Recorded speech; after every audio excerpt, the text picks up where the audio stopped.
This is Sports for Real with Coach Hall. Just want to come on a few minutes to make a quick comparison between the Stanley Cup Finals and the NBA Finals. As you know, the Stanley Cup ended last night with the Florida Panthers taking the championship. It was bizarre in the way that the series unfolded when you look at the way that things normally unfold. The Panthers jumped out to a 3-0 lead.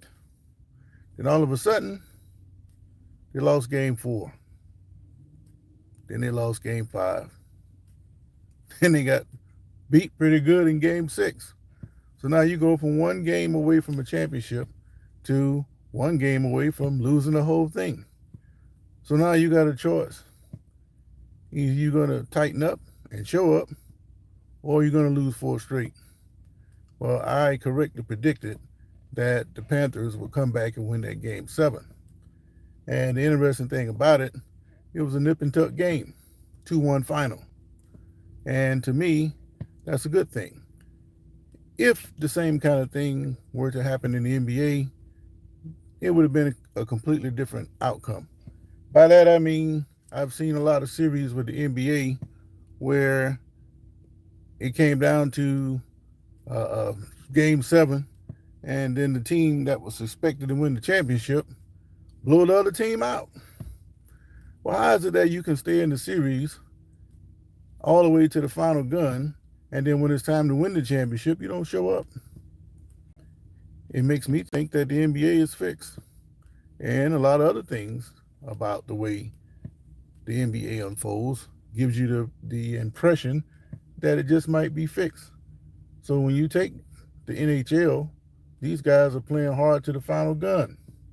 And be down 3-0 and push it to game 7 and then make it interesting all the way to the end of game 7 is a stark contrast to what you've seen in the NBA.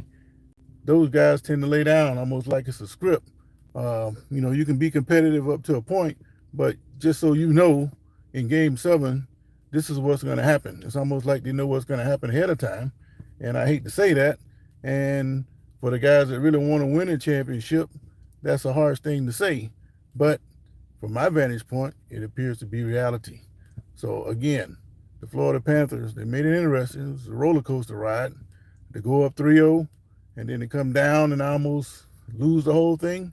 And to pull it out in the end, that is the essence of sports. It should be the essence of life. And it would be with the sports if the players really cared about it. But as the money escalates, the players, they could care less. Because once you're set for life, you're not hungry anymore. You could care less if you win a championship or not, because what's going to happen?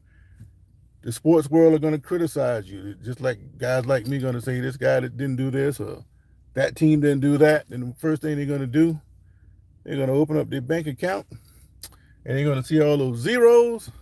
And then they're going to say, well, what's more important, the championship or the zeros?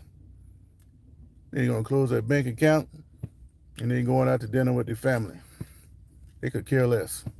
And this is why you see the NBA players sitting out all these games and resting their body, because they want to stay in the league as long as possible, because it's not about championships anymore.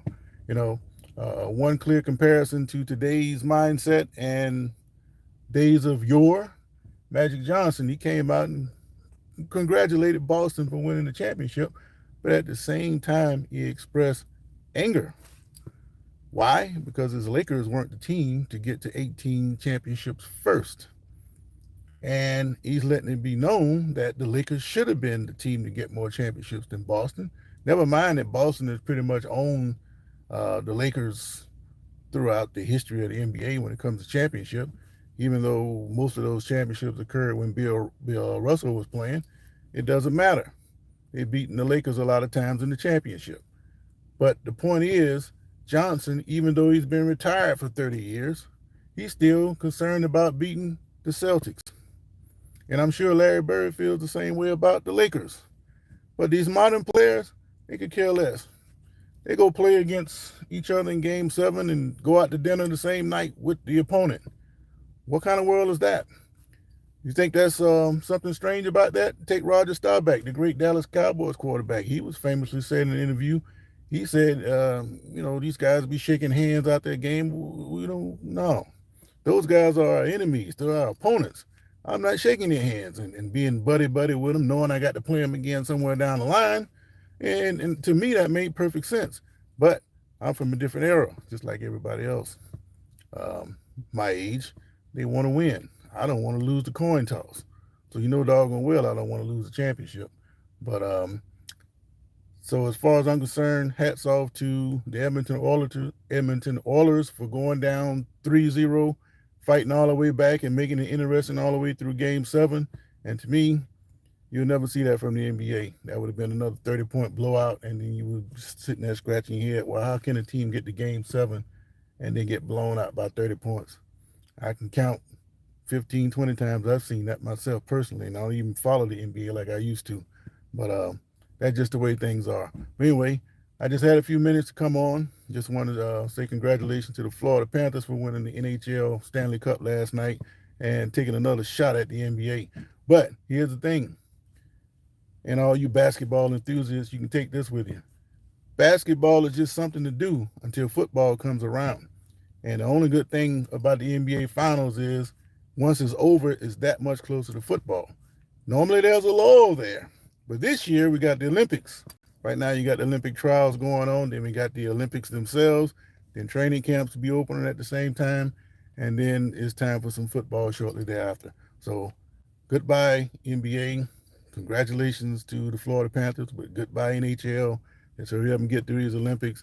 And the real thing comes in, and that's football. In the meantime, hold on, let me say hello to Gio Jules Kendari and Fernando Robolino. I appreciate the compliment, but you guys have a great day. Got to go to work. It's been sports for real.